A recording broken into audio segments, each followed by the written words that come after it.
Hello and welcome to another episode of Services No Longer Required, the show where we talk to local artists about what it's like to not have a job anymore. I'm your host, Cassidy Hasbeen, and today we're joined by Nate Omdal, composer, bass player, and lead organizer for the Musicians Union in Seattle. I'm sure it's gonna go great.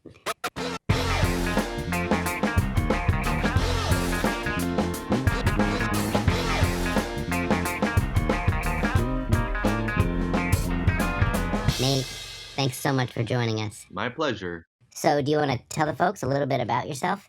Sure. My name is Nate Omdal. We already did that part. I'm a jazz bassist primarily. Oh, I see. So you were unemployed before the crisis? No. Well, I mean, were you employed or unemployed? No, well, that I think that speaks to the cool nature of what jazz musicians do. Oh boy, here we go. You can kind of blur those lines a little bit. Uh-huh. So anyways, why don't you tell the audience a little bit about playing the bass? It's just a hollow, it's like an egg with a thing down it. I'm sorry, what? The strings send the vibration to the top of the instrument. I meant more like, what is it like to play it? There's a dowel in the middle of it that sends the vibrations to the back of the instrument. Okay, we're just gonna do the whole thing. You know what I mean? And that's it. Well, thank you for that. So what's been on your mind? I was just thinking about bathrooms Oh, this interview took a turn. and how many bathrooms I'm not going to go into. That's too many bathrooms to be thinking about. On the other side of this, if it might actually mean peeing in there, mean I could risk my life. Is there something happening in bathrooms that I should know about? There's a number of restrooms I'm not looking forward to venturing into.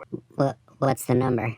And just those kind of things, you know, they're on my mind, and I'm sure they're on everybody's mind. Well, I mean, not everybody. So, I've heard you're the leader of a cult? Is that right? I am the lead organizer for the Musicians Union here in town. Oh, is that what you're calling it? It was a grassroots. Very convincing. We actually started probably about 7 or 8 years ago. Was that a good year for starting a cult? But yeah, a lot of what we have done has been to try to just sort of make the nightlife scene just as fair as we can make it. You know, it was a shit show before. Can I say that? I believe in you. It was a shit show before. You did it!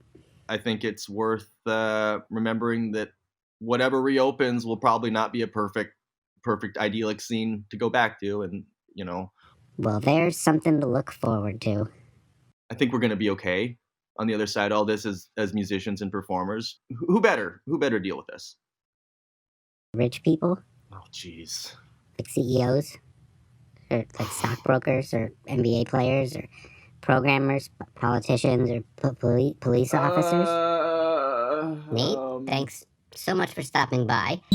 And thanks for tuning in, folks. And we'll see you next week, probably.